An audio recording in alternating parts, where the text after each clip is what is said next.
자, 일단 주제별로 한 가지씩만 쌈박하게 물어보고, 일단은 김학성 교수님, 네. 우리가 8월 15일 날 혁명을 하려고 하잖아요. 예. 이 혁명을 하는데 5.16식 혁명을 하고 4.19식 혁명을 한다 이거야. 예. 하는데 이거는 헌법 위반이요, 아니요? 헌법에서 보장된 국민의 권리를 행사해서 하는 거기 때문에 헌법 위반의 문제가 나타날 수 없습니다. 그러면 헌법 전문을 다시 한번 좀 소개 한번 해주세요. 헌법 전문. 우리 헌법 전문을 보면 불의에 항거한 4.19 민주이념을 계승하고 그랬잖아요. 저 말은 불의에 항거했다라고 하는 것은 4.19의 이념이지만 첫 번째 우리가 이해해야 될 것은 대한민국 국민들은 불의에 항거할 줄 알아야 된다. 네, 그것이 첫 번째고요. 두 번째는 불의에 항거했던 4.19의 정신을 본받아서 대한민국 헌정 질서가 근본적으로 무너질 때에는 침묵하지 말고 주저하지 말고 외면하지 말고 나라를 세우기 위해서 적극 나서라는 헌법의 명령이라고 생각합니다. 헌법학자 제1호가 8월 15일 날 우리 국민혁명은 이거는 합법적이라고 말하는데 누가 떠들어? 그래 안 그래요? 자, 그 다음에 우리 신혜식 대표님, 이 마이크, 이 정치인들이 다 내가 볼 때는 야당 여당 다 쓰레기로 보여. 맞습니다. 보이는데 일단은 지금 현재 정청래가 그 윤석열 탄핵이란 말이야. 예. 탄핵 결의안을 하면 대통령이 또 기각시키니까 요게 이제 피하려고 청문회란 말을 빌렸단 말이에요. 예. 근데 결국은 마지막 목적지는 어디로 갈 것입니까? 탄핵으로. 결국 탄핵으로 가는 건데 네. 일단 이제 광화문 세력들의 동의가 필요한 거 아니겠습니까? 그 세력들이 모여야 되니까 서명을 140만, 그러니까 국회 청원을 140만을 받은 걸 빌미로 해가지고 그거로 이제 국민들을 속이고 있는 겁니다. 이제 탄핵 절차에 들어간다. 그러면서 거기 그 청원에 참여한 사람들이 국가보안법 폐지 또 국가보안법 위반자들 이런 자들이 있기 때문에 그 사람들부터 끌어들이겠다. 예, 그 사람들을 모아서 광화문에서 싸우면서 그걸 압력을 가하고 국민의힘을 와해시키고 그 다음에 탄핵에 들어가겠다.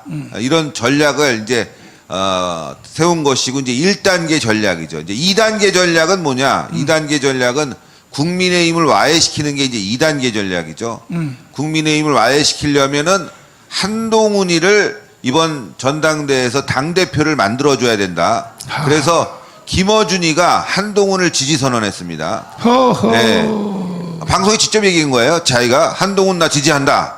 이야. 그리고 한겨레마저도 칼럼을 통해서 이야. 젠장 우리가 한동훈을 지지하게 된다느니 되었다느니 이렇게 해갖고 한겨레 등 좌파 언론들이 지금 한동훈을 지지하는 그런 상황까지 온 거죠. 그러면 그래서 한동훈을 지지하는 이유가 뭐예요? 한동훈이 들어와야지만이 최상병 특검을 논의하게 되고 최상병 특검을 통해서 윤석열 대통령 탄핵으로 들어가는 그런 길목을 열겠다는 거죠. 지금 특검이 여러 가지가 있지만 최상병 특검, 김건희 여사 특검, 한동훈 특검이 있는데 한동훈이 당대표 되면 한동훈 특검 당연히 맞겠죠. 그 다음에 김건희 여사 특검에 대해서도 문재인 정권 때 2년간 열심히 했지만 일단 윤석열 대통령이 굳건하게 이제 맡고 있는데 거기에 이제 최상병 특검을 한동훈이 길을 열어준 거예요. 나는 최상병 특검을 찬성해 줄 테니까 한동훈 특검은 통과시키지 마라. 그래서 한동훈 특검 얘기 나오니까 난리가 나지 않습니까? 근데 일단은 최상병 특검에 대해서 길을 열고 한동훈이가 그걸 통해서 윤석열 대통령을 탄핵하려고 하는 그런 이제 민주당의 작전을 세우는 거죠. 그러면 이제 자연스럽게 김건희 여사 특검까지 열리는데 이번 전당대회에서 참 놀라운 일이 벌어졌습니다. 예. 한동훈이 김건희 여사의 문자를 씹었는데 여기에 누군가가 한동훈 세력인지 아니면 그 이외의 세력인지 열이 받았는지 김건희 여사의 댓글 공작이라는 미명하에 또 녹취록을 올려가지고 또 논란이 되고 있습니다. 목사님, 그 의사 진행 발언 잠깐 말씀드리면요. 목사님께서 이제 탄핵 결의안을 내면 대통령이 거부권을 행사할 수 있다고 잠깐 말씀하셨는데, 그렇지. 그건 오류입니다, 목사님. 왜? 그래서 말씀드리는 게 결의안에 대해서는 대통령이 거부권 행사를 못합니다. 아니 근데 저기 저 국회에서 일단 법률안을 만들었을 때만 거부할 수 있어요, 목사님. 그러니까 처음에는 이제 180석 가지고 네. 법률안을 만들겠지.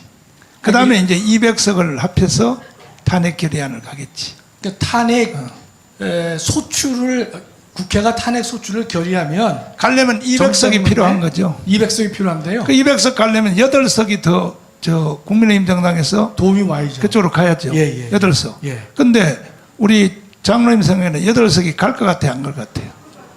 넉넉하게 가죠.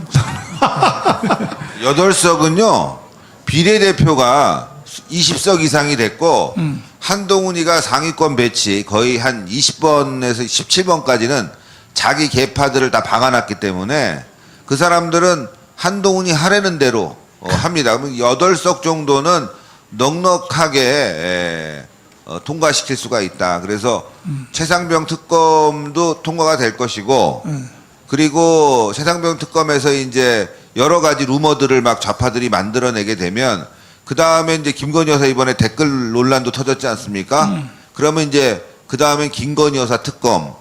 요렇게 두 가지를 민주당이 한동훈에게 받아낸 다음에 그 다음에 이제 한동훈을 버릴 거예요. 한동훈 특검으로. 그래서 대통령도 탄핵되고 그 다음에 한동훈이도 이제 요번에 그 댓글 논란 터졌지 않습니까? 예, 정치인의 공무원의 정치 중립 위반.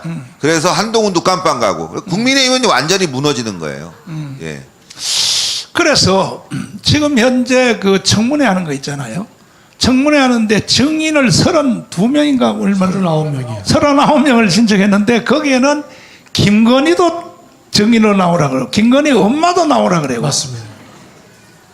이야, 그래서 내가 하도 답답해서 그 수석들한테 한번 물어봤어요. 수석들한테. 아니, 비대위원장 되자마자 한동훈이가 바로 대통령하고 맞붙어 싸움이 시작했는데 대통령 빨리 임기를 줄이고 이게 이제 싸움을 시작을 했는데 20년 동안 같이 살면서 윤석열 대통령이 한동훈에게 치명적인 무엇이 약점이 잡힌 게 있느냐? 안 그러면 어떻게 일개 비대위원장이 대통령하고 맞붙어 싸우느냐? 뭔가 약점이 비밀, 한동훈만 아는 비밀이 있겠지. 그랬더니 수석들이 나한테 말하기를 절대 없다는 거야. 만약에 있었다면 이미 벌써 깠다는 거야. 한동훈이가. 있었다면 벌써 깠다는 거야. 그 절대 없고, 그러니까 이제는 그 김건희 여사만 가지고 물고 늘어진다는 거야. 김건희 여사만 가지고 물고 늘어진다 그러는데 결국은 우리 김학성 교수님, 네. 내 짐작인데 예. 내가 볼 때는 계속 뭐 특검하고 그다음에 뭐하고 뭐 청문회하고 뭐 발광 떨다가 10월 달 정도 되면은 예. 탄핵 결의안이 통과가 되지 않겠나. 10월 달 되면은. 뭐 왜냐하면 그 조급하니까 이재명이가 조급하잖아요. 예, 10월 달에 1심 선고가 몇 개가 나오죠. 그렇지요. 그러니까 우리는 10월 달 전에 이번에 8.15 때 이거는 승부를 해야 된다. 저기 그 이동욱 교수님.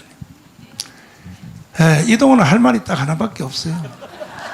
이 모든 대한민국에 돌아가는 건 북한 짓이지 맞지? 맞습니다. 맞아. 예, 지금도 간첩단이 여러 간첩단이 활동하고 있을 겁니다. 그리고 지금 더불어민주당에도 아마 그러니까 그거를 이제 저희 용어로 프락션이라 그러는데 간첩이 어떤 기관에 침투해서 공작하는 걸 말하거든요. 그러면 제가 볼 때는 시민사회단체도 있을 거고 당에도 있을 거고요. 그래서 하여튼 요소요소에 북한의 그 지령을 수행하는 그런 프락션 공작이 이루어질 그건 뭐 우리가 봤지 않습니까? 민주노총에 벌써 3개 간첩단이 있었지 않습니까? 마찬가지로 북한의 지령을 뭐 수행해서 지금 현재 탄핵과 그리고 전복전을 수행하고 있다고 보는 것이 가장 정상적입니다. 그러면 항장의 선생님 알죠? 예, 저랑 한 6년간 세미나를 매주 같이 했습니다. 그때 황양호 선생님이 간첩이 몇 명 있다 그랬어요. 저한테 5만 명 정도가 있다 그랬습니다. 그때. 그래서 이제 김국선 선생님 그때 우리하고 같이 활동할 때 뭐냐, 이제는 북한이 간첩을 보낼 필요가 없다. 예. 하도 차고 넘쳐서. 그러면 그 5만 명의 간첩 플러스 함께 따라도는 간첩 15만 명이 동조자들이요. 흔들어 버리면 예. 대한민국 끝나는 거 아닙니까? 지금 이미 흔들고 있지 않습니까? 그래서 지금 국민들이 윤석열 대통령을 미워하게 되고 그다음에 김건희 여사를 미워하게 되는 것들이 사실은 저들의 거짓 선전선동들이거든요. 근데 그것을 지금 우리 국민들이 알지 못해요. 그리고 지금 사실은 경제가 어려워진 것도 문재인 때 경제를 엉망으로 만들어 놓은 거거든요. 포퓰리즘 해가지고. 그래가지고 지금 현재 그 윤석열 대통령이 그것을 극복한다고 애쓰고 있는데 오히려 지금 문재인 때는 경제가 좋았는데 윤석열 때문에 우리가 살기 힘들어졌다고 거꾸로 생각하고 있는 건데 이것이 사실은 선전선동 공작입니다. 그러니까 간첩 5만 명과 그들의 그 주요 기관들 선전선동의 가장 큰 거는 또 민노총이 장악하고 있는 그 언론 노조가 있지 않습니까? 지금 언론 노조는 거의 대부분 민노총이 장악하고 있는데 민노총은 지난번 간첩단이 이미 밝혀졌잖아요. 그렇지. 그럼 그 매일 나가는 뉴스나 그다음에 해설들 그다음에 이것들이 기사들이 전부 민노총 다시 말하면 북한의 지시를 받는 간첩들에 의거해서 그 내용이 나가는 겁니다. 윤석열 대통령이 유리한 내용은 안 나가고 윤석열 대통령이 불리한 것만 몇 개 모아서 그걸 확대시키면 죽일 놈 되는 거죠. 지금 김건희 여사도 마찬가지입니다. 김학선 교수님, 네. 부정선거 했어요, 안 했어요? 이번에 4월 10일 선거. 그렇지. 증거가 명백하게 드러났지 않습니까? 드러났죠. 예, 예. 그럼 저 192석 저것들은 다 가짜 국회의원 아닙니까? 다 가짜는 아닌 것 같고요. 대부분이 그 정당성 없이 만들어진 것이 아닌가 생각해요. 내가 볼 때는 다 가짜 같아. 이 300명 국회의원들은 다 잡아다가 깜빵에 집어넣어버려야 돼. 부정선거로 당선된 사람. 김수열 대표님. 결국은 우리가 걱정하고 큰일 났다 큰일 났다 한탄만 해서 될 일이 아니고 예, 해결을 해야 되잖아요. 맞습니다. 우리는 광화문은 결론을 냈잖아요. 예, 이 문재인 때 대한민국을 해체하고 북한으로 넘기려고 했던 김대중, 노무현, 문재인 예, 이게 이제 실패를 하자. 지금 시행자가 바로 이재명이라고 보는데 우리가 그때도 선제적으로 광화문에서 비가 오나 눈이 오나 5년 동안 싸웠기 때문에 윤석열이가 당선된 거 아닙니까? 맞습니다. 만약에 우리 광화문이 없었으면 윤석열이 정권 교체가 될 수 있었을까 없을까요? 어림도 없는 일이죠. 지금 목사님 말씀하셨지만은 사실 문재인 때 대한민국 다 먹은 겁니다. 그리고 아주 정말 여유 있게 가는데 그야말로 생각지도 않았던 정호훈 목사님이 광화문 이끌고 투쟁을 하면서 투옥되고 막 국민을 갖다 깨우치니까 이 복병 때문에 조금 연기된 겁니다. 그래서 우리가 정권까지 교체해서 지금 여기까지 왔는데 또 위기가 또 찾아온 거 아니겠습니까? 이 위기를 극복하는 방법은 무조건 우리 선지자께서 말씀하시는 대로 그대로 밀고 나가는 방법 없습니다. 지금 이 대한민국이 임진왜란 직전보다가도 더 공론이 분열되어 있고 조선시대 말기보다 정치권은 더 썩었고 4.19보다 더 혼란스럽고 6.25 직전보다 더 위험한 그야말로 풍전등화의 위기에 있습니다. 이것을 극복할 수 있는 정말 한 가지 길은 우리 선지자께서 말씀하신 선제 공격, 선제 방어 이거밖에 없습니다. 그래서 우리 국민들이 전부 아까 이정린 차관님께서 말씀한 것처럼 정건 목사님의 10분의 1만 뛰어다녀도 성공할 수 있다 이렇게 생각합니다. 모든 국민이 함께 일어서서 이번 8.15 때 반드시 대한민국을 지켜내야 하겠습니다. 10분의 1이 아니고 섭섭해 나는 100분의 1만 좀 해줘. 100분의 1만. 전국의 이 방송을 듣고 있는 모든 시청자들 들어보세요. 여러분들은요, 내 몸 상태가 되면요, 침대에서 일어나지도 못해요. 근데 내가 목숨 걸고 어제 그저께는 부산 갔다 왔지요. 계속 하루에 2시간씩 방송하지요. 내가 하는 걸 한번 보라고. 그러니까 10분의 1이 아니고 100분의 1이라도 좀 해달라는 거예요. 100분의 1이라도. 신혜직 대표님. 예. 아니 그런데 우리가 윤석열 대통령을 만든 우리가 주인공 아닙니까? 그렇습니다. 근데 윤석열 대통령님을 내가 만나달라고 하는 것도 아니고, 이번에 부정선거 있잖아요. 부정선거. 예. 이거 한번 법무부 장관한테 지시를 하든지 해서, 아니, 그래서 우리가 무슨 뭐 윤석열 대통령한테 돈 달라는 것도 아니고, 우리가 대통령을 만든 우리가 주인공으로서 최소한, 이게 부정선거, 이거 좀 밝혀달라. 그러면 사실 국회 동의 없이 부정선거 조사위원회라고 하는 것은 대통령의 명령으로 요즘 위원회 많잖아요. 그냥 만들어지는 겁니다. 그냥. 그렇죠? 예, 대통령이 마음만 먹으면 위원회는 그렇죠. 예. 그냥 만들 수 있고, 예. 그래서 예. 뭐 부정선거라는 표현이 지금 껄끄러우면은 선거제도 개혁위원회 해가지고 그래서 이제 선관위 밑에다가 감시기구를 달아버리면 됩니다.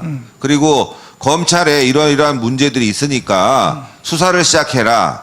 뭐 그렇게 해서 이제 수사도 개시될 수가 있는데 부정선거라는 부분이 너무나 명백하고 대한민국 선거가 지금 사전선거가 2번 있는데 전 세계 어느 나라도 없는 이런 그 사전선거라는 걸 채택해가지고 부정의 빌미를 만들어냈지 않습니까? 그렇지. 다음에 지방선거 있고 또 대선이 있는데도 불구하고 이런 부분에 대해서 개혁하지 않으려고 하고 또 눈에 보이는 부정선거마저도 외면하고 있는 저는 이 윤석열 정부의 가장 큰 문제는 우리 보수우파는 바라보지 않고 보수우파가 가장 원하는 부분은 바라보지 않고 한동훈 같이 이 좌파들의 눈치만 보다가 시간을 다 보내고 있다. 좀 더 강력하게 나가야 된다. 지금 눈치 볼 일이 하나도 없거든요. 죄다 눈치를 보고 있습니다. 언론 눈치 보고 좌파 눈치 보고 이러다가 시간 다 가고 있는데 지금 대한민국은 거의 이제 위기가 아니라 적화 상태에 들어갔지 않습니까? 다음 대선마저도 이렇게 부정선거로 지게 된다면 희망이 없는데 윤석열 대통령이 지금 뭘 하고 있는지 우리가 그다음 윤석열 대통령에 대해서 엄청나게 응원하고 지지하고 성원해줬고 그걸 통해서 정권이 들어섰고 우리가 원하는 거 이재명 깜빡 놀아 문재인 깜빡 놀아 그 다음에 대한민국 종북 주사파들 다 때려잡아라 이런 발언했는데 말로는 하고 있지만 행동으로 실천으로 하나 보이지 않고 그리고 이번 비대위도 사실상 누구 때문에 들어오게 됐겠습니까? 윤석열 대통령이 원했기 때문에 한동훈이 들어온 거 아닙니까? 그 암덩어리가 지금 보수우파를 다 박살내고 있는 거 아닙니까? 저는 목사님께서 윤석열 대통령을 지지하고 사랑하고 성원하는 거는 너무너무 잘 알고 있지만 솔직히 무너질까봐 이 정권이 무너질까봐 그 걱정에 불만이 있어도 여태까지 참아왔는데 지금 한동훈 하는 꼬라지라든가 국민의힘이 하는 꼬라지라든가 정부가 하는 꼬라지를 보고 있으면 이건 더 이상 참을 수가 없다. 우리가 하루빨리 대안을 찾아가지고 그 길을 통해서 대한민국을 살리는 방법을 찾는 게 낫지 저 무능한 국민의힘을 바라보고 저 무능한 대통령실을 바라보고 있다가는 대한민국이 무너지게 생겼다. 그래서 우리가 8.15에 국민 저항을 시작해야 된다. 8.15에는요 이제 우리가 나가야 됩니다. 예. 더 이상 정권을 바라보고 국민의힘을 바라보다가는 대한민국 무너지게 생겼어요. 그래서 광화문에서 저자들이 모이기 전에 우리가 먼저 선수를 쳐서 대한민국을 지켜야 된다. 몸으로 싸워야 된다. 그거 아니겠습니까? 국회 108석 갖고 하는 일이 뭡니까 지금? 민주당의 폭주를 막을 수 있습니까? 탄핵을 막아낼 것 같아요. 한동훈 당대표 되면은 윤석열 탄핵은 이제 시작된 거라고 봅니다. 이제 그래서 국민의힘도 필요 없다. 우리는 이제 광화문으로 나가야 된다. 저는 그 말씀 드리겠습니다. 자, 윤석열 대통령의 연설문을 한번 들어보면 윤석열 대통령은 윤석열 대통령은요 속으로 내공이 꽉 찬 거는 사실이야. 근데 문제는 간신배들 비서들 있잖아. 걔들이 윤석열 대통령을 계속 가로막고 있어요. 윤석열 대통령 연설 한번 들어보세요. 얼마나 단호한가 한번 들어보세요. 들어봐. 소리 높이. 대통령께서는 이 땅에 자유의 가치를 심고 자유 대한민국을 건국하셨습니다. 박정희 대통령께서는 전쟁의 폐허 속에 절망에 빠진 우리 국민들에게 할 수 있다, 하면 된다는 자신감을 불어넣으며 국민과 함께 한강의 기적을 이루어냈습니다. 자유민주주의와 자유시장 경제를 선택한 대한민국은 전 세계가 부러워하는 경제 강국을 넘어 이제 세계를 선도하는 문화 강국이 되었습니다. 하지만 공산 전체주의를 선택한 북한은 세계에서 가장 어둡고 가난한 지구상의 마지막 동토로 남아 있습니다. 우리가 자유와 풍요를 누리는 지금도 북한에는 기본적 인권조차 박탈당한 채 굶주림에 고통받는 많은 동포들이 있습니다. 북한 정권은 국제사회의 거듭된 경고에도 핵과 미사일 능력을 고도화하고 있고 최근에는 오물풍선과 같은 비열한 도발까지 감행하고 있습니다. 러시아와는 UN 안보리 결의를 정면으로 위배하는 조약까지 체결했습니다. 저와 우리 정부는 말이 아닌 힘으로 우리의 자유와 번영을 굳건히 지켜내겠습니다.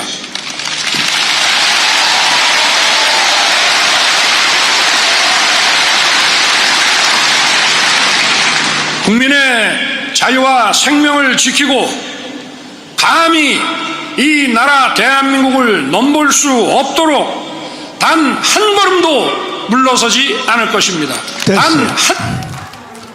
자, 대통령이 이렇게 연설을 하면 김학성 교수님, 예. 비서관들이 저 바로 사이클에 맞춰서 네. 그대로 투쟁을 하면 나가야 될 거 아닙니까? 비서관뿐만이 아니라 네. 국민의힘 국회의원 전원이 나서서 네. 힘을 보태야 되는 것이죠. 그 대통령 혼자만 저렇게 떠들어. 예. 완전히 왕따 시켜놓고. 네. 어? 제가 들은 얘기가 어디에 있는데 이거 네. 충격적인데 어. 윤석열 대통령은 지난 대선에 도와줬던 우리 애국 우파들을 모두 지금 대통령 비서실에서 잘 돌봐주고 있다. 필요한 인재들은 다 요소에서 잘 사용되고 있고 일자리를 찾아갔다. 이렇게 생각한답니다. 그 거짓 보고 했네. 거짓 보고죠. 여기 여러분들 광화문에 나와서 우리가 싸우고 투쟁한 분들, 특히나 이 사랑제일교회 중심에 우리 뭐 변호사님들, 교수님들 어디 사회이사 자리라도 하나 들어간 게 있습니까? 아니, 짜장면도 한 개 못 얻어먹었어. 짜장면은커녕 여기 그 자유총연맹 행사 있지 않습니까? 네. 초대장 받으셨어요? 안 받으셨죠? 초대장. 거기는 김수열 대표님은 무조건 가야 되는 자리예요. 그렇지. 대통령 옆으로. 맞아. 그런 것도 하나 제대로 안 챙기면서 이 새끼들이 무슨 다 지금 만족스럽게 있다고? 말도 안 되는 거고요. 지금 대통령실 반성해야 됩니다. 외곽에서는 말이죠, 매간 매직이 횡행하고 있다, 이런 얘기까지 나오고 있어요. 다 8.15 때 다 쳐넣어야 돼. 지금 말입니다. 어제 네. 저들 좌파 집회하는 걸 보니까 네. 진짜 부럽더라고요. 왜 그러냐면 국회의원들, 최고위원 출마했던 사람 다 나오는데 우리 정건 목사님 할 때 누가 나옵니까 이거? 하하. 정말 기분 나쁩니다. 같이 뛰어도 지금 어려운데 이게 말이 됩니까? 그리고 걔네들이 집회할 때 그 자금 어디서 나오겠습니까? 다 대주고 도와주고 오히려 보태서 도와줍니다. 그런데 우리가 지금 2년 동안 광화문에서 나와가지고 얼마나 많이 싸웠습니까? 사랑제일교회 지금 건물 보세요. 지금 여러분들 이 천장 같은 데 보여주세요. 이거 언제 무너져도 이상하지 않을 정도로 헐었는데, 예? 목사님은 그 자금을 갖다 교회에 있었으면 아마 여기 빌딩이 올라가고도 남았을 겁니다. 엄청난 좋은 건물이 올라갔을 텐데 그런 자금들 여러분들의 힘 다 투여하지 않았습니까? 근데 여기에 짜장면 한 그릇이라도 갖다 놨습니까? 예? 제가 오늘 솔직히 말씀드리는 거예요. 지금 국민의힘 하는 꼬라지가 뭡니까? 정말 어이가 없습니다. 한동훈 같은 자가 당 대표가 된다고 하는데 여론조사를 해보면 국민의힘 당원들 여론조사입니다. 50%가 나온다고 합니다, 여러분들. 이거는 국민의힘이 지금 원래 30만에서 80만 가는 사이에 좌파들이 어마어마하게 들어왔다는 거예요. 점령당했습니다. 하하. 국민의힘 당원들까지 점령당한 거예요. 그나마 정광훈 목사님이 애국 세력을 그때 우리 국민의힘에 가입하자 해갖고 많이 가입하셨죠? 맞아요. 수십만 명 가입했는데 뭐라고 그랬어요? 다 나가라 니네들! 전광훈 목사와 함께 다 나가라! 그런 다음에 다 좌파로 심어놓은 거예요.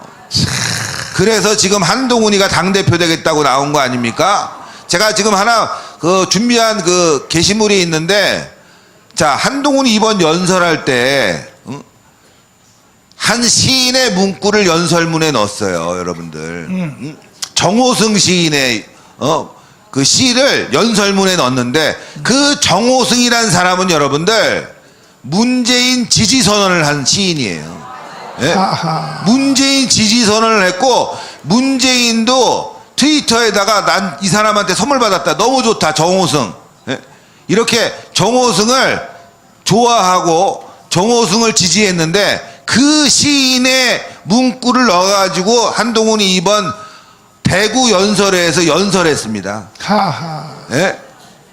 저는 이런 모습 보면서 야, 아니 시인들 문구가 오죽 많습니까? 근데 굳이 정호승 문재인 지지자의 연설을 놓고 한동훈 저번에 여러분들 제가 화양연화 영상 보여드렸죠?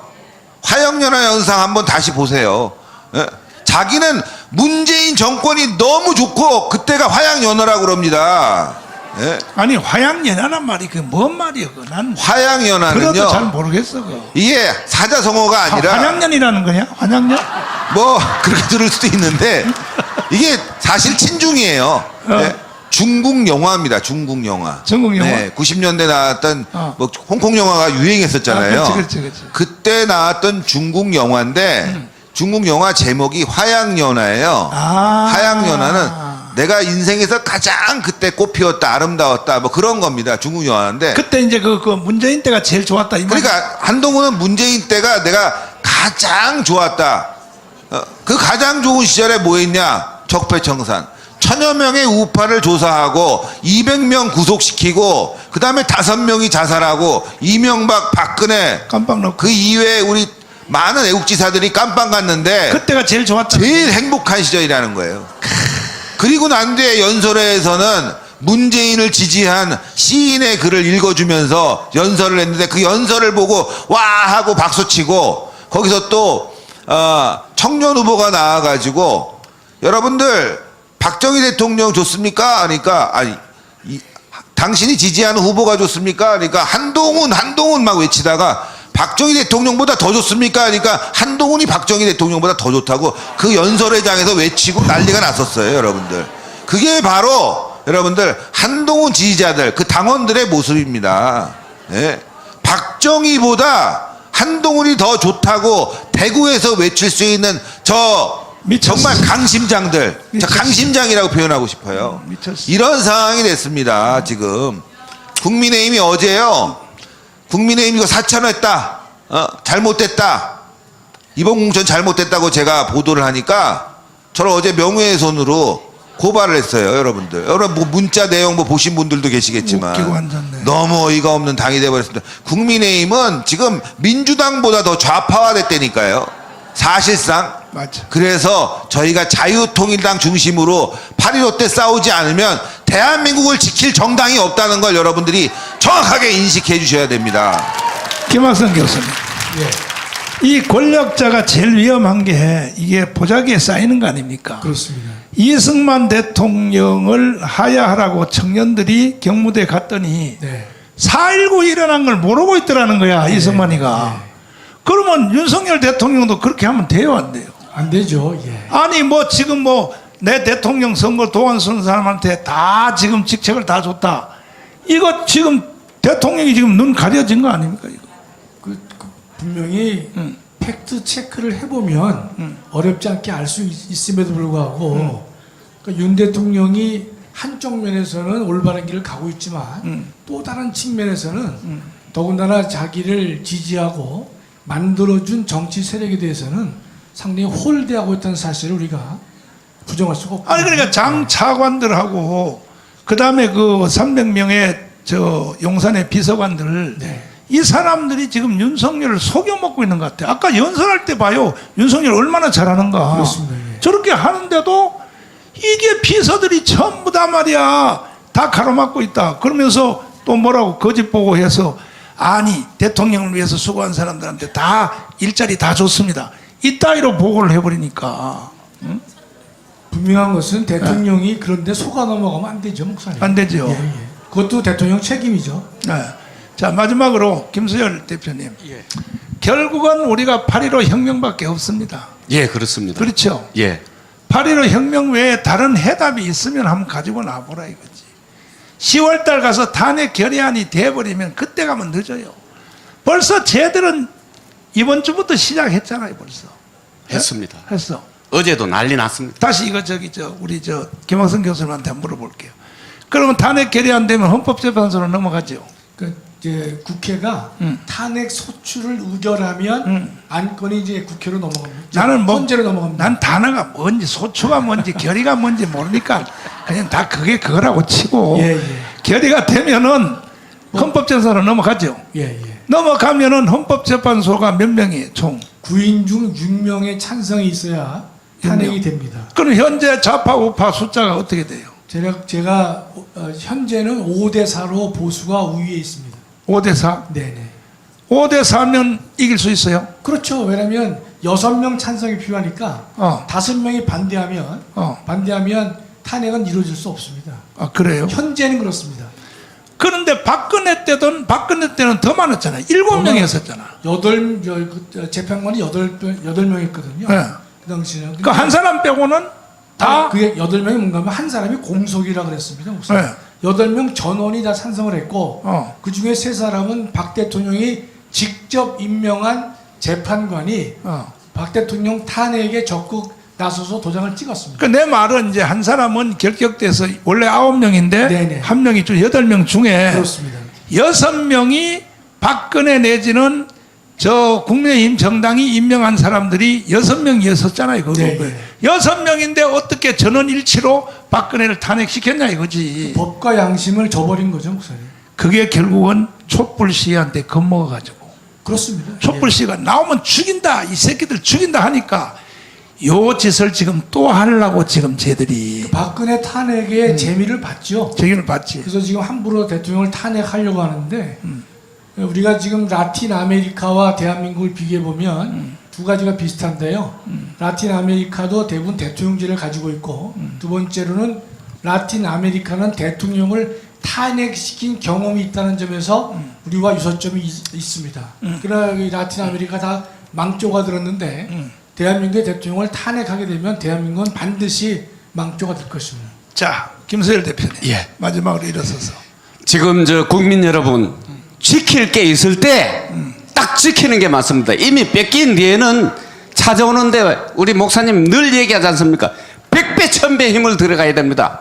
아예 탄핵을 못하게 정신 바짝 차려야 하면 지난번에 촛불들이 박근혜 탄핵시킨 데 지겼듯이 선제 공격으로 1000만 명 이상이 광장에 나와서 택도 없다 이 자식들아 하면 저놈들이 탄핵 결의할 수 있습니까? 선제 공격으로 막아냅시다. 박수하겠습니다.